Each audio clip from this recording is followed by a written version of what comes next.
So I got a weird one. Petronius is the Satyricon. So Petronius, we don't even know much about him. We don't even know if he is the guy that wrote this, or if the Petronius that we think of historically is the guy that wrote this. Apparently, he was supposedly one of Nero's courtiers in the Roman Empire in the late 1st century AD, so early Roman Empire. But yeah, he wrote this novel, which is why I'm reading it, because it's a Roman novel. Romans didn't create a lot of novels that we know of, but it's very fragmentary. There are so many bits missing. We get certain scenes and certain fragments of scenes, but it's so fragmentary that it's very difficult to get the full plot or even understand what the book is about. It is still neat from a historical perspective, getting a glimpse into the Roman Empire in the mid to late 1st century, but other than that, there's not really much to it. It's a satire. It is funny, it is goofy and silly, but it's also morally very different from sort of our ethics and our understanding of right and wrong. So our society is very much based on a Christian understanding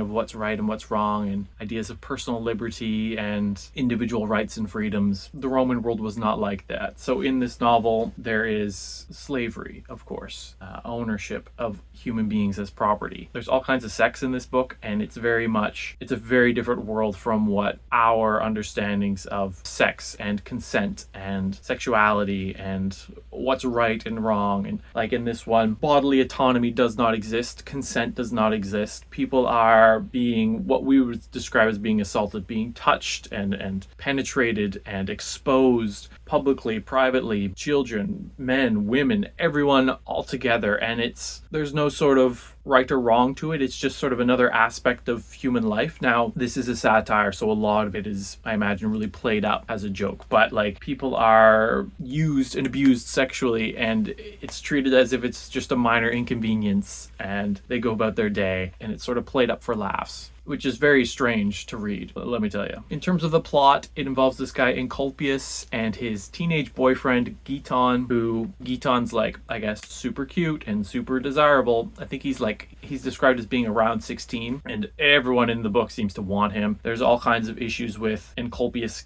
having friends that he hangs out with, and his friends are always trying to hit on his boyfriend / the translator uses the word boyfriend, so we'll go with boyfriend. And at one point, Giton decides to run away with Encolpius' friend, and then Encolpius gets really mad, but then he's really sad, and he eventually gets Giton back, and Giton is sort of passed back and forth. And there's another scene where there's this woman that she's a prostitute, but it seems like she had owned Giton or used Giton before Encolpius had ran away with Giton. I don't know if he stole him or whatnot, but it's very strange and hard to follow. There is one scene that is mostly intact, which I think is the most sort of famous scene of this book. It's the Feast of Trimalchio, which Trimalchio as a character was sort of the inspiration for Jay Gatsby in F. Scott Fitzgerald's The Great Gatsby, which is interesting because I don't really see the parallels. Trimalchio's anyways, I guess he's a nouveau riche character. He had been a slave, he's a freedman, and he became super, super rich. And the feast is just him showing off his wealth and the opulence and sort of acting like a buffoon. Trimalchio is a bit of an idiot. He talks about various myths and traditional literature, but he gets them all mixed up. He talks about the Homeric epics, but he's getting the characters and the events so confused in a very hilarious sort of way. The other scene that's really, I want to say really well put together, non-fragmentary, that we have sort of most of, is when Encolpius, Giton, and this guy Eumolpus, who's their new friend, go aboard the ship. So all three of them are on the ship, and they ask Eumolpus, well, who's running the ship? And he tells them, the captain's this guy, he also owns the ship, and there's also this lady on board. And shock and horror, those are the two people that Giton and Encolpius are trying to run away from. So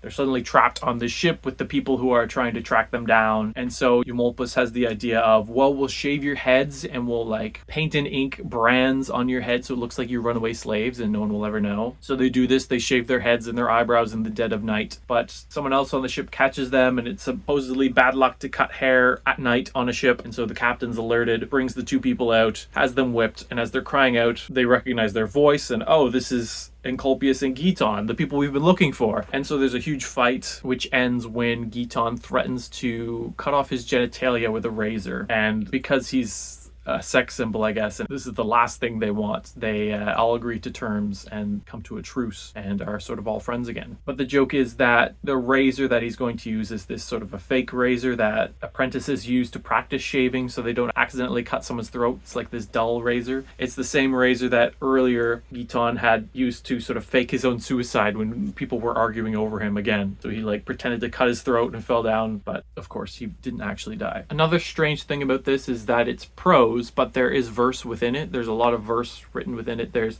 like Eumolpus is a poet, so he's constantly quoting poetry. There's this one sort of almost a historical epic. He goes on for a few pages about Rome's history and Caesar and stuff. Yeah, so it's a weird mix, but it's mostly prose. But like I said, it's so fragmentary that you can't get the main plot out of it. I think I would only really recommend it to someone if they are a classicist or they're just really into Roman literature or Roman life. Other than that, there are so many other things you could be reading. But anyways, that was Petronius's The Satyricon.